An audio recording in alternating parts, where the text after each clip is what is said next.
Good morning, children. Today we are going to understand something very integral to all human beings, that is the blood. Now you know very well that what is blood and what are the constituents of blood, right? So what is blood? Blood is a fluid connective tissue made up of plasma, and the cellular content is RBC, WBC and platelets, right? Okay, let me ask you, do you think there is any difference between blood of a person from India and a person from Australia or from Africa, or blood is same everywhere? So I'm going to explain, though blood is same across all races, but if suppose I require blood today, do you think any random person can come and give me blood, or there has to be a criteria of selecting the right kind of blood? So from your knowledge, you know very well that we talk about that, oh, the blood has to match. So what do you understand by matching of blood? So today in that concept, I'm going to explain what you know as blood groups. And today I'm going to explain two systems of blood grouping. One is called ABO blood system and second is called RH grouping of blood system. Right. So let's start with ABO system. Now you know that suppose you are blood group A. We have just now said that blood contains plasma as well as RBC, and blood group is actually related to RBC. So what happens is there is something called antigen. Now what is an antigen? Antigen is a unique surface protein present on every cell. Basically, antigens are present on all cells. But where blood group system is concerned, we have given them letters. Letters like A, B, C, D, E, F, G and like that. So in general, if you look at blood group system also, there are many types of blood group systems. But for us, right now, the important is ABO blood group system and RH system. So only those two we are going to discuss today. So if a person is of blood group A, what does it mean? It means that on the RBC on the surface of RBC of that particular person, there is a special antigen which is called, given a term or name, antigen A. But we know that there is something called plasma also. Without plasma, blood cannot flow. So in the plasma, what we will have is antibody. But what antibody it will be? It will be antibody P, or also called anti-B, also called anti-B. Okay? Similarly, if you are a blood group B, then on the surface of RBC, you have antigen B. And in the plasma, you have what you call anti-A. That means they have antibody A in the plasma. Suppose you are blood group A and B. Please understand, there is no antigen AB. It means on the surface of RBC, this person with blood group AB will have both antigens A and B. So children, this "and" is very important here. Never put that antigen AB is present. There is no antigen AB. It is antigen A and B both. That means a person with blood group AB contains both antigen on its surface. So what kind of antibody does it have? Now it has no antibody. That is why we have put a blank here.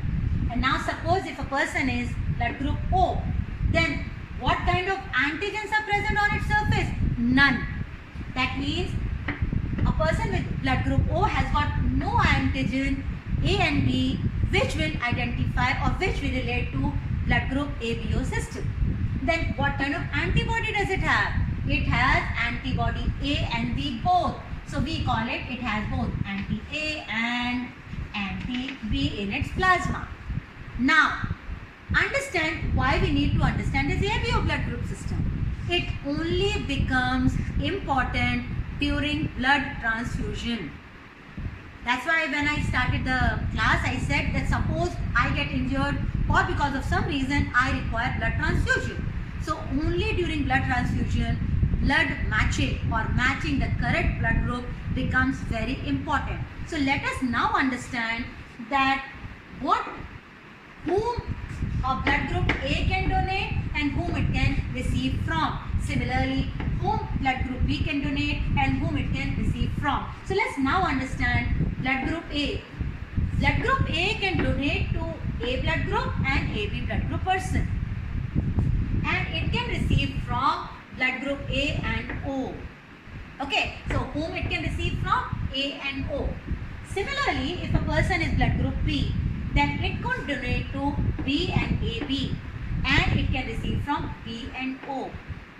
Now, if suppose a person is blood group AB, now it can only donate to blood group AB, but it can receive from all A, B, AB and O. And if a person is blood group O, then whom it can donate to?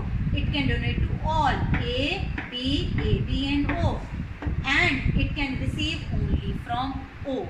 Now you look how the whole table is put up. Now what are you realizing here? That blood group AB can receive from O all blood groups. That means now AB is a universal acceptor.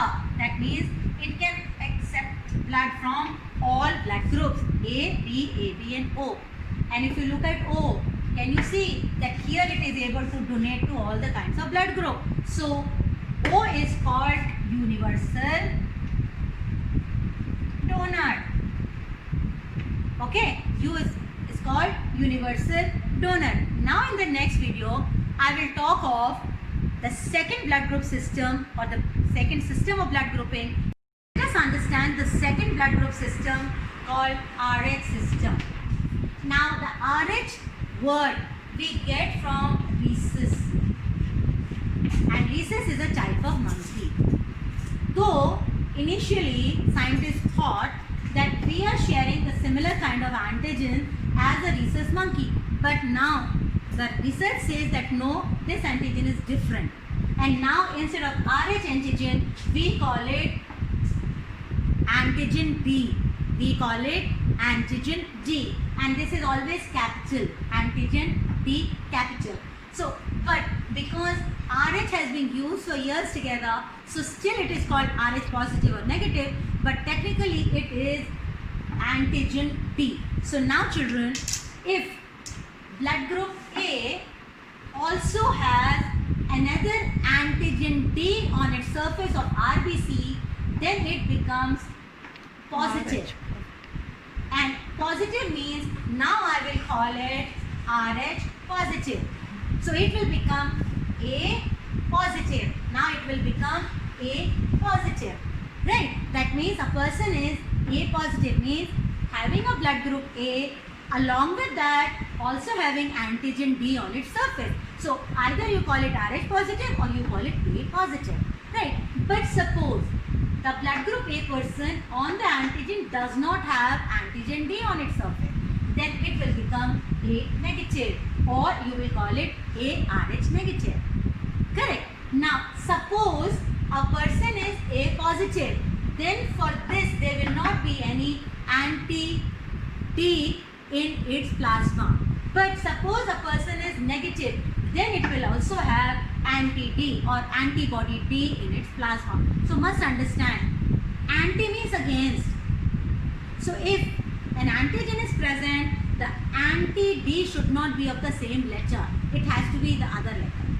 Like you have seen here, that in A, anti-B is present, in B, antibody A is present, in AB because both antigens are there, so there are no antibodies, and in O because there are no antigens, so both antibodies are present. So when I write anti, this means antibody.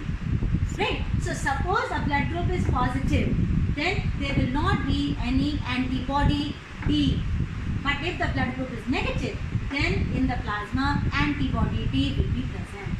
Similarly, if a person is blood group B, that means if on the surface of RBC antigen D is present, that will become B positive, and when antigen is absent, it will become B negative. Similarly, in the plasma, if it is negative, antibody D will be present, otherwise not. Similarly with AB, now if A and B along with A and B, if antigen B is also present, then it will become AB positive. But if antigen D is absent, it will become AB negative. Again, here what will happen? If it is positive, no antibody will be there. If it is negative, antibody D will be there in the plasma. Correct? Same with O now. See, in O as such, there are no antigen A and B. But O can be having only antigen D. That will become O positive. And if O is not having even antigen D, then it will become O negative. And again here, if it is negative, then only it will have all antibody A, antibody B and antibody D in it. Please understand one thing. Again, Rh positive and negative become very important under two conditions. Number one, when blood transfusion is taking place, and number two, when a mother is going to give birth to a child. All those details we will discuss when we come to that part of the chapter.